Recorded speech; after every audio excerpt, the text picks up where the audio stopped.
Hey guys, just want to thank everybody for getting on the Thursday 12 o'clock training level up. Today we have the privilege of having Miss Keifer Zimmerman. All right, she's two-time Hall of Famer. She just hit that, and I've just got to say first off that it's been really, really cool watching you from a distance. You know, like I've been watching your numbers, and back whenever we were posting numbers, I was like, who is this girl? This has come out of the gate, just crushing it. You know, so it's been really fun to watch you grow in the business. And today we're just going to go over just some basics of your business and just how you run things. Okay. So could you just give us a quick background on yourself? I mean, do you have like crazy tons of experience in insurance or something? No, not at all. Okay. Thanks for having me on. Absolutely. Yeah, no, not at all. Before FFL, I had like gone to college. I got a business degree.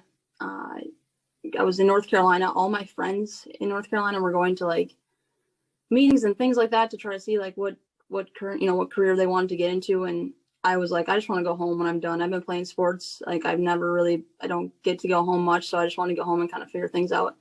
But I went home and I was like, okay, all my friends are like getting jobs now, you know? So I was like applying for jobs, and every interview I went into, I would like sit at a desk and they would tell me like, they'd ask me why I want this job. And I literally remember a few jobs I was like, I do not know. Like, I'm gonna be completely honest with you. I do not know why I want this job. Cause like none of them were like, none of them were like even sales jobs. I literally got denied for sales jobs because I would tell them, I don't know. I just want to try it out. I don't know what I want to do. And, after all the searching, so I realized I was like, you know what? I can make more money just serving and bartending than I can make $15 an hour sitting at a desk, like hating my life. So I was just serving, bartending. I started when COVID hit. I like our restaurant shut down, so I started doing Instacart, and I was doing that, and then I started serving again when it kind of everything was all finishing up. The restaurant opened, and I was doing serving, bartending, and just Instacarting during the days, and that's all I was doing. So that's literally. For FFL, I had no sales experience, was not educated on anything still. Yeah. It's just nuts because I mean, like you just came out and it just clicked for you. You know, like when was that moment? You know what I mean? Like everybody has that moment whenever like the lights come on.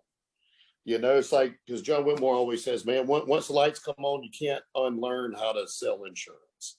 So about how long in the business for you did it take till those lights kind of flashed on for you? Yeah, I honestly would say it's probably like 3 or 4 months into it.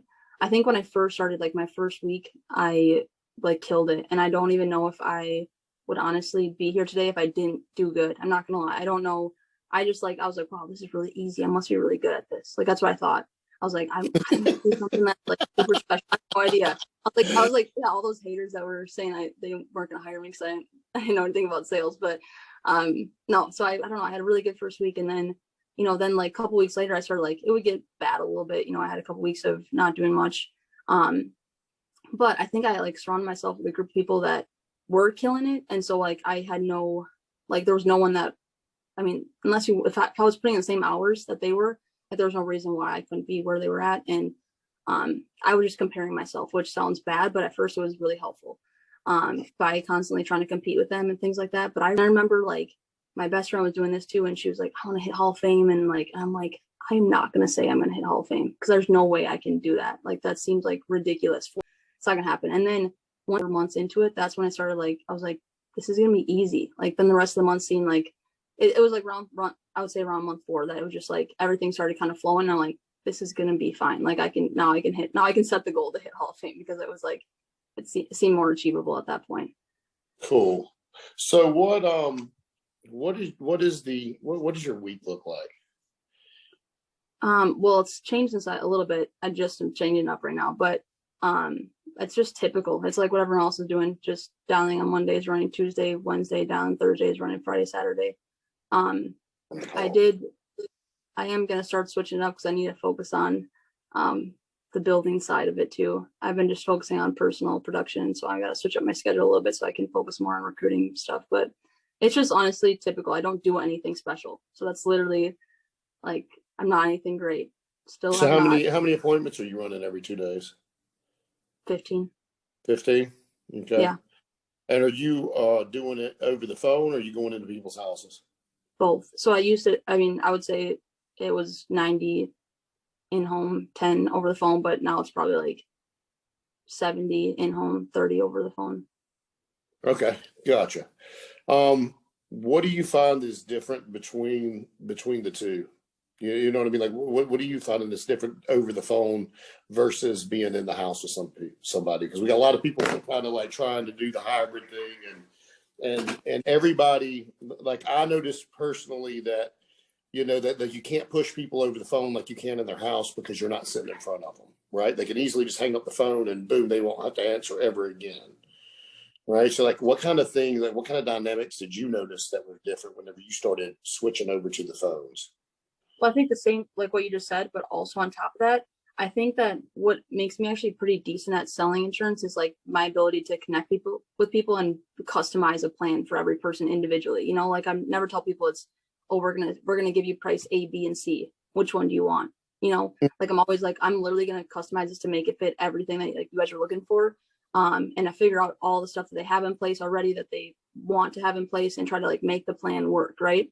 And that when you're on the phone, some people like they think it's, especially because we always say 10-15 minutes, so like in person when they got their clock going. Yeah, exactly. When you're in the house, that 10-15 minutes, they forget you even said 10-15 minutes when you're in the house with them, right?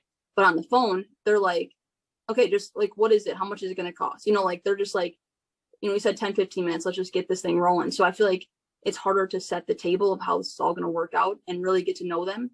I think if I actually wanted to take, like I'm just doing telesales a little bit here and there just to kind of like learn it so I can teach it and still like be able to function into my business with the right situation.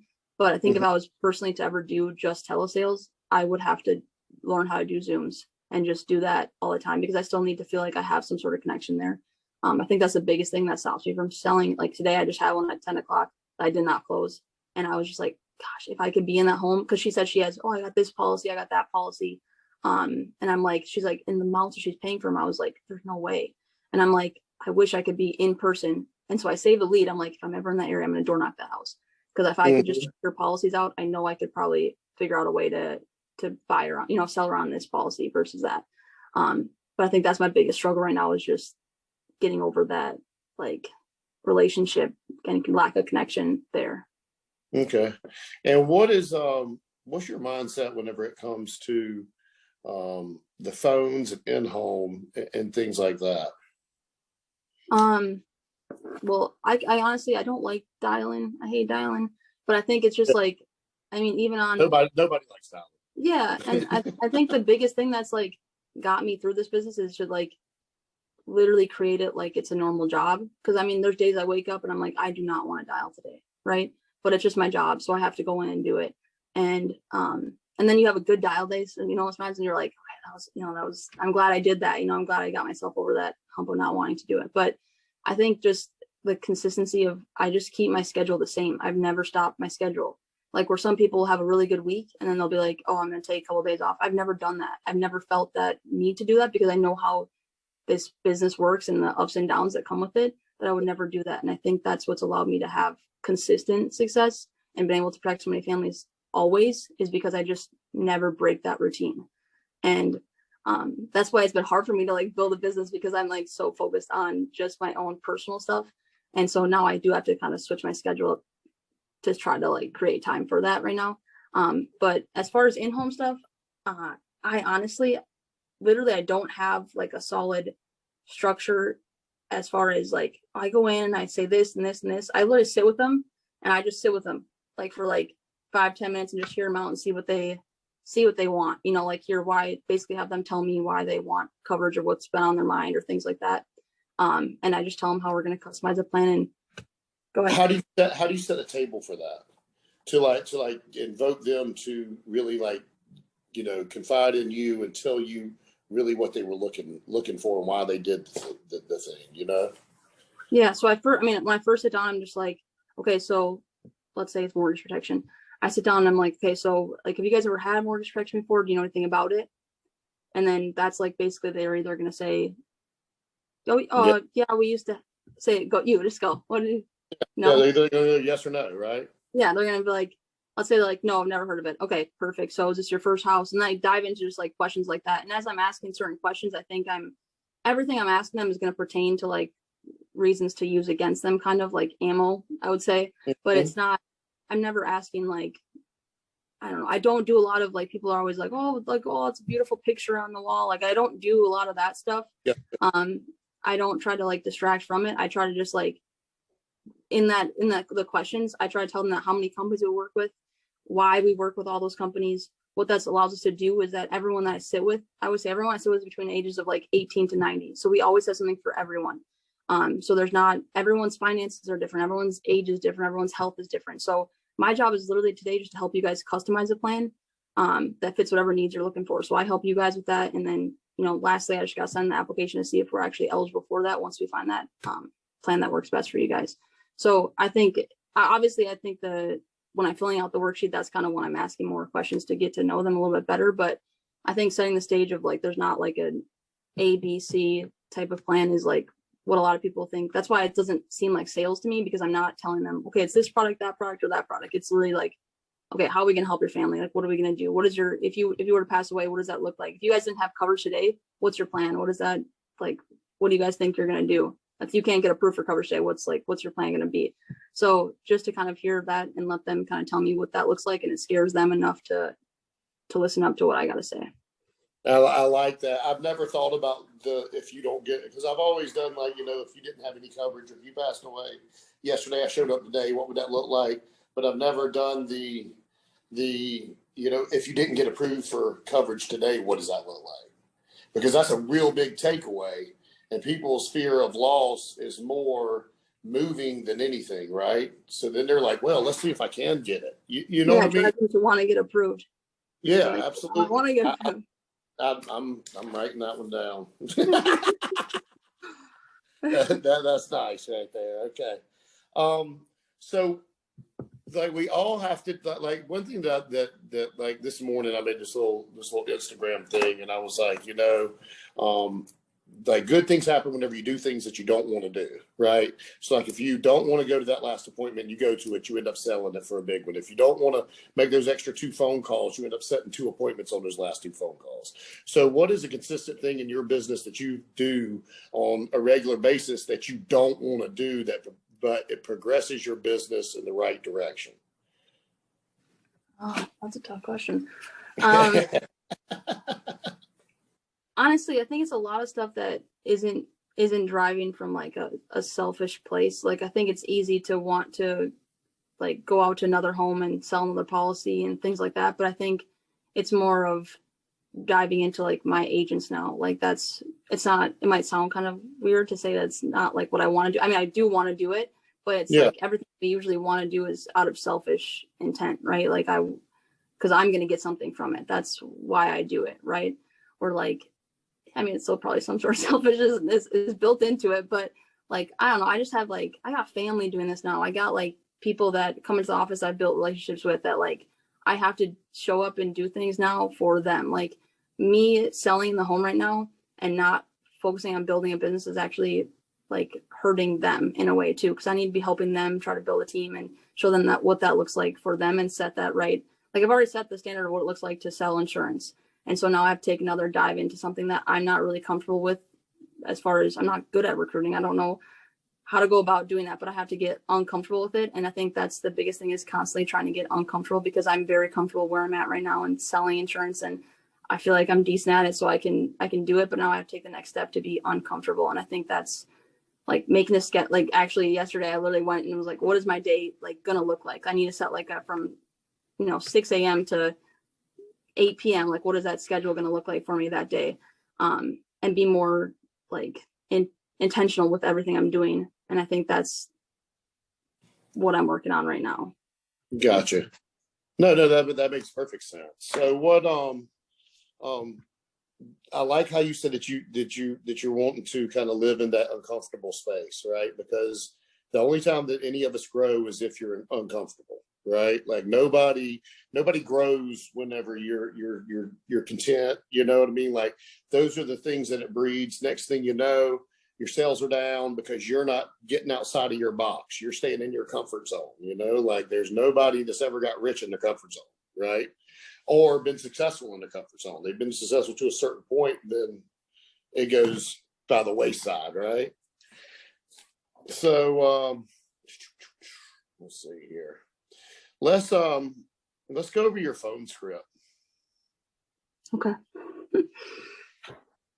So reading my dialing. a lot of people dial instance, like 99% of people on there. So you want to run through it? You can ring me. Okay. Ring. Hello. Hey, Zach. Yep. Hey, this is Keifer. I'm with the benefits programs here in Brown County. I was actually getting back to you because we had got a request that you had sent in for the state regulated insurance programs, like for final expenses. Remember filling that out? Yeah, I do. Yeah, okay. It looks like we had got your date of birth here as this, your address here as 123 Main Street. That's still all correct information? Yes, ma'am. All right, awesome. So Zach, my job is honestly super simple. All these programs are not medical. There's not physicals for them, blood work, anything super crazy like that. They actually just had me out in the area tomorrow and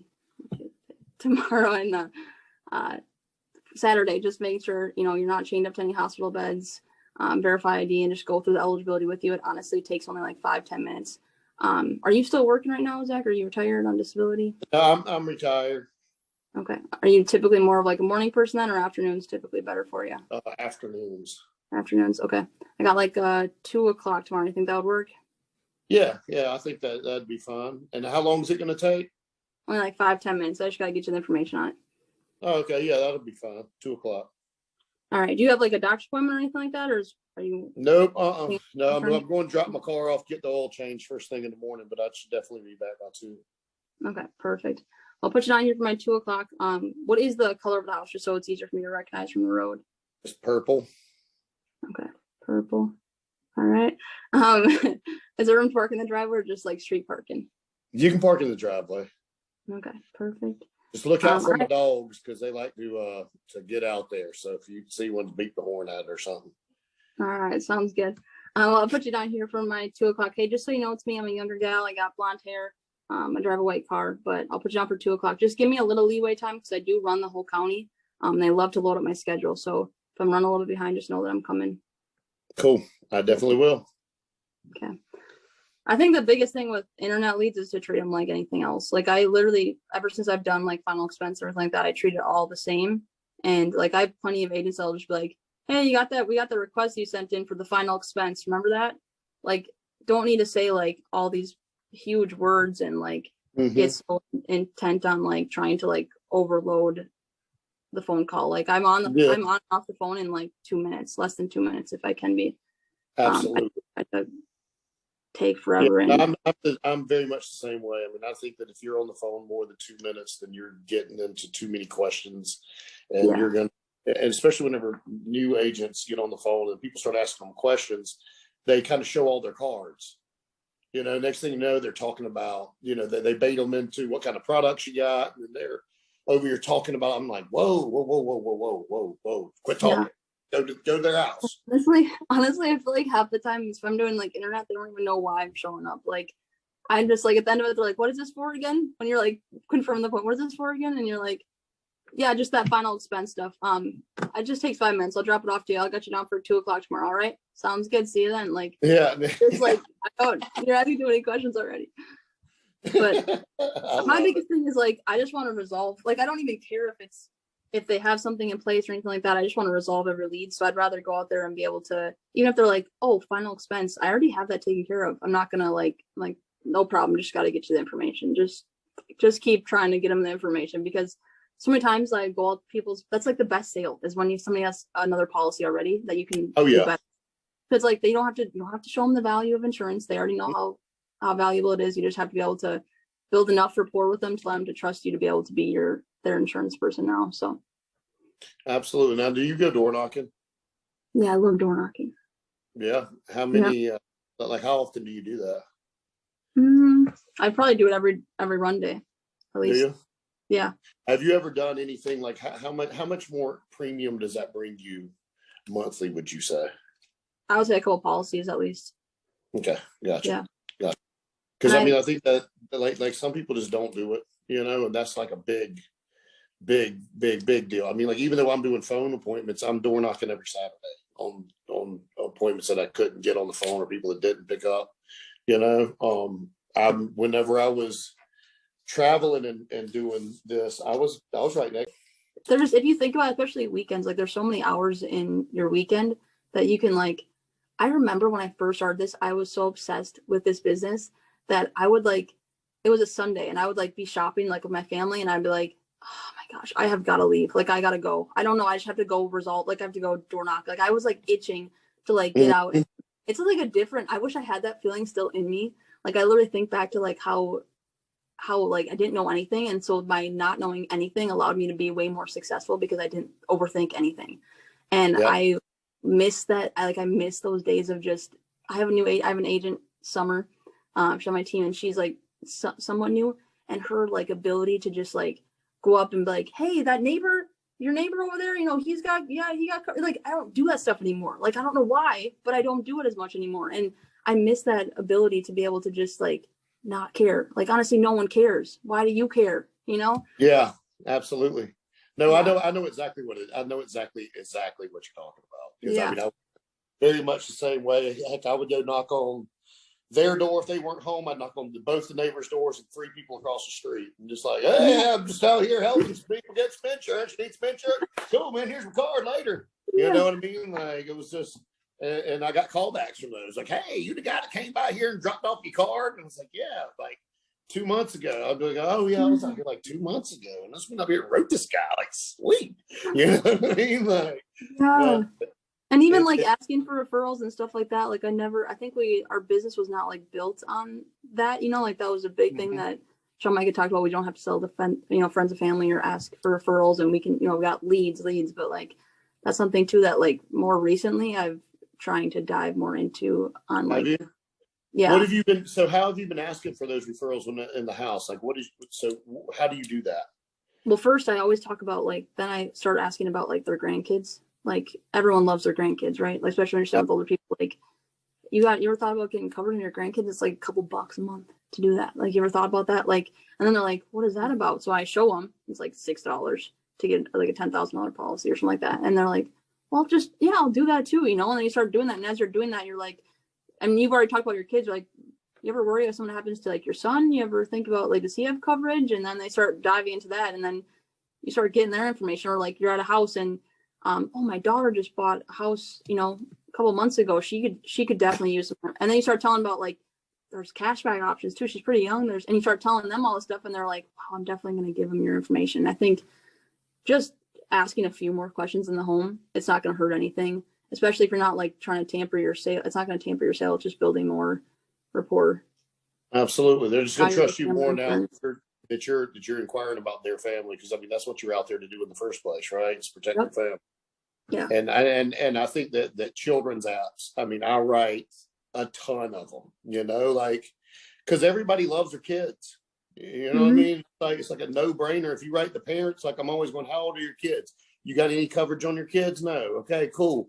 It's just, like you said, it's just a couple bucks, and I never go under 20 just because I don't want somebody, A, nobody wants to cremate a kid. B, I don't want you to have to go back to work on Monday if you just had to bury your child on Saturday. And they're like, oh man, I appreciate that. So I'll go, okay, cool. It's an extra, $30 for your kids for the month, and we got the whole family covered. They're like, oh man, that's great. Yeah, let's add it to it.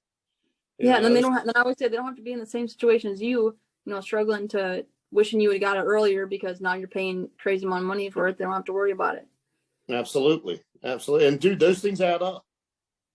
And guess what? People that you write their kids, guess what they're not doing? Canceling their kids' policies. And they're not canceling their policy. Yep. Right? So it's just more value that you're adding to that family. Now I was like, man, you know what? He cared enough, or she cared enough to ask about my kids. Like, you know what? The last guy that came in, He didn't say anything about the kids. Yeah. Right? Because the first time they bought insurance or they talked to an insurance person, I can assure you that. Yep. So, and have you ever added on the rider for like disability income, or not the income, but the disability waiver premium rider? Doing that on policies too. Oh my gosh, you can get like an extra $10 by adding on a waiver premium rider to, like, if you're doing a term product at a waiver premium. So if something happens and they get unemployed for, I think it's like 6 months to a year, they don't have to worry about their premiums on the coverage. I'm like, yeah, back when COVID happened and everyone was losing their job and they had to cancel something else, they'd cancel out their insurance, right? Well, if something like that were to happen, you don't have to worry about that now. You lose your job, you don't have to worry about that. It's like an extra $5-10 each policy that you just add that rider on. Oh, there you go. Another nugget. Writing it down. I like it, man. I like it. So what other things do you do to set yourself apart from other agents?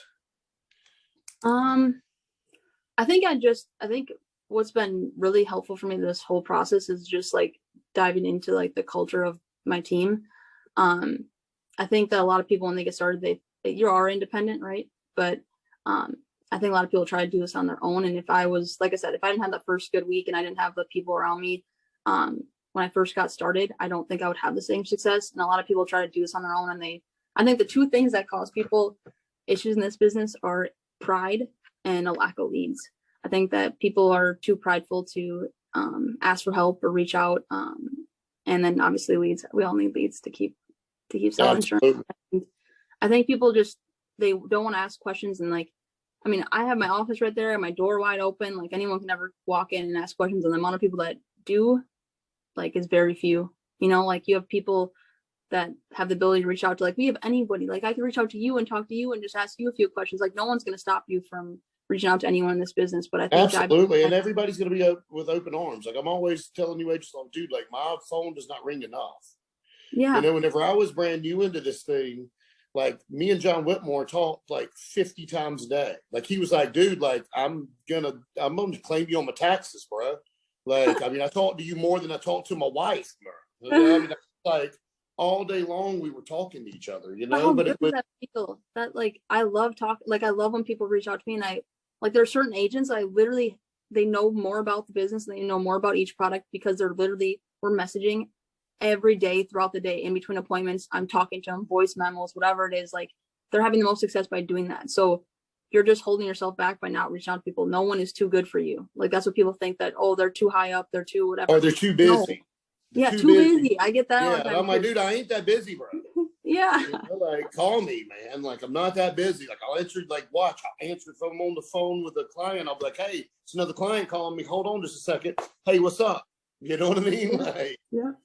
I think people should start like bringing people on sooner too. I think a lot of people want to figure this out for themselves, but when I first started, I had my best friend doing it and she knew nothing, and I knew nothing, but we figured it out together. Like having a person like that you are in the field with, that you're running side by side with. Yeah, maybe I can't be the person that you're talking to 24/7 while you're driving around doing appointments, like on the phone, but you can find somebody that you can be chatting with and explaining each appointment to, and finding a person to, like, what do they call it?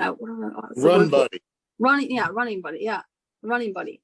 Like definitely find yourself a running buddy, because honestly, bring somebody on that you think will be good at this too, and learn together, because I think that's the best way to do it anyway. So.